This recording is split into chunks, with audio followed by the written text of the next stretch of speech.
probably of the 20 years I was with Montreal, you know, there's probably more stories with Jamestown, or everybody wanted to come to Jamestown. And, you know, Eddie Creech, a lot of guys Kevin got to be here, Frank was here, Eddie Creech got to manage here, Bob Bailey managed here, but from all of those people, you know, it was the Jamestown story.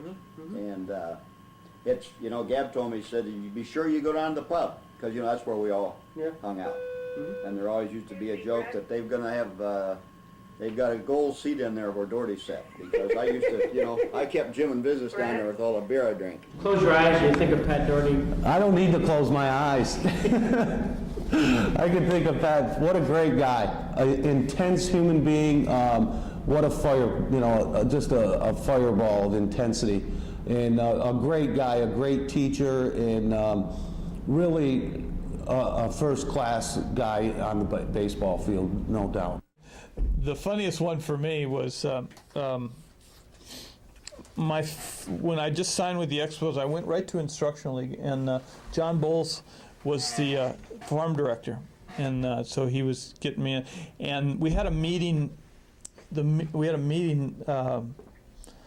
The day before. We were bringing in and having an organizational meeting, so all the scouts and all the player development people were coming in. So we were working in Instructional League, and John went out of his way, said, "Hey, all the scouts are going to be in tomorrow, and we're going to talk about players, and you know, don't try to be tactful. Don't say bad things about players, and you know, and you tell the truth, but do it in a nice way." And he made a big point of it, and went on and on. And so the next day we started out, and the first team we talked about was the Jamestown Expos. And so Pat was the manager, and so he had to talk. And so Pat gets up, and the first player, I forget who it was, I don't want to say it anyway, he said, Joe Schmo, and he said, "This guy's awful." And he didn't say it quite that cleanly. I think he said he was horseshit. and he went on and he said, "This guy's brutal." And he said, "I don't know who signed this guy." And then he looked down and he said, "Oh, I signed him." and I looked over at John Bowles and I said, "John, is that what you meant by being tactful?" Pat, you know, everybody's got Pat Daugherty stories, so he's a great guy. Hi, Pat. Kerry Kellogg here. A couple of quick stories, reminiscing a little bit. Back in 1979, we were on the road in Oneonta, our last series, and I happened to go in and pitch the last 6 innings of the ball game, where I did quite well to end the ball game. And Jeff Porter brought me into the locker room and iced me down, and he had a roll of rings on the side of his pocket. So we started going through those rings, and we opened up some of the doors inside the locker room, and lo and behold was a huge barrel of Yankee uniform that's been sent down. And I looked at Jeff, and he looked back at me, and he knew what I was thinking, because I had been a Yankee fan all my life. And he said to me, "All right, just take one." So I took number 27. It was an outfielder by the name of, I think it was Elliot Maddox. And I think I made more money off that uniform than I did in the 2 years in the minor leagues. The next story was the next year, 1980, when we had a lot of games on the road. I don't remember if it was July or August, and we had a terrible month. I think we lost 20 out of 29, and you were finding everybody on the team for anything. And one night I don't know if it was Geneva or Little Falls, but I had met a young lady during the ball game, or before the ball game actually, in the bullpen, and she asked me to come over that night, and I didn't know if I could sneak out because you were on the rampage, and I think you were a little low on money that month. So I did wait till you came by to check all the rooms, and I was in there with Larry Glasscock, and they were all laying on the bed playing a couple games, and there was a pair of feet at the end of the bed, and it wasn't me.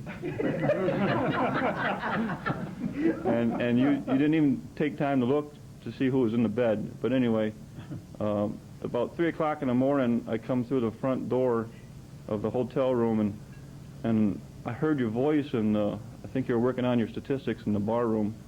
And it was about closing time, and there was a little closet off to the right, and they had all the jackets in there, probably the customers, or I don't know who they belonged to. But I hid behind one of them until I guess you were on your way back to the room, and this lady came out, and she looked into the closet, she got her jacket, and my face was right behind that jacket, and she screamed. And you come running out, and you didn't say anything but $25. All right, Jim, it's all yours. Okay, Pat, it's Jim minus that hair from back in the 70s and 80s. Thanks for bringing up the name. I was telling Greg the story the other day and couldn't remember the name, and you brought it up, Mike Shervish, the ladies' man. Good story about Mike. You were standing out at third, you're coaching, and the inning was already on, and the batter due up to the plate was Mike Shervish. And so the batter at the plate, he grounded out or whatever, and it's time for Mike to come up to the plate, and there's nobody on deck, and you're standing out of the box, and you're looking in the dugout, and there's no Shervish. Everybody's looking around for him. The umpire finally says you got to put somebody in so that you put in a pinch hitter. And this, I think, was early in the game, and you didn't want to lose Mike that early. So in comes the new guy. He's up there to bat, and pretty soon from behind the dugout and through the gate arrives Mike Shervish. Well, of course, I wanted to know what was going on, which you filled me in afterwards. Mike had to go to the John, and he'd gone to the John and missed his time at bat. And that you were rather ticked about the whole affair, but then you told me afterwards, when the inning was over, Mike, he came up to you and he said, I just want you to know, Pat, I'm not mad at you for pulling me from the game, which you didn't go ahead and strangle him then. I remember that. Jamestown, New York, home of the Jamestown Expos. And the Expos field is going to be the setting later tonight for one of the most unusual candid camera sequences we've ever tried. They're going to put them on base. It's good news for the refreshment stand. You folks that's down there in the refreshment area, stay in line. We haven't started the ball game yet. I don't have all night to play this game. Well, you pitched since you were a little league? Pat, he's not giving you numbers. Who hasn't? Yeah, he's going like this, like this, like this. He's what? He's not putting down numbers. Oh, No, wait, hey, you get back behind the plate.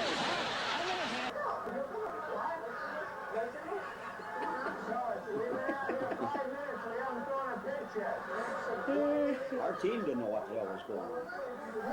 I give him any numbers? What's he doing? He told him, give me numbers, I'll throw it. And what's he giving you? He's giving me this and this and this. What does that mean? No idea. What? I have no idea. You don't know what it means? Just a minute, I'll run you out of here. What does it mean? What does this mean? No idea. I have no idea. Are you going to throw a pitch tonight, or are we going to stand here and talk about it? It's on a one, I'll throw a fastball. Are you going to play ball? Of course I am. Yeah, I'm going to give you one more chance to have this fella play ball. Otherwise, we're going to run him out of here. Can't let him out, I don't have any more pitches. Well, we're going to forfeit. One. All right, let's go. Let's go. Okay, we're still waiting the first pitch. We're getting time called again. And now the umpire again going out to talk to the pitcher. And he pointed, he's out of there. He threw Baxter out of the ball game. Throw him out of the game. Look at Baxter. He just dropped the ball and walked off.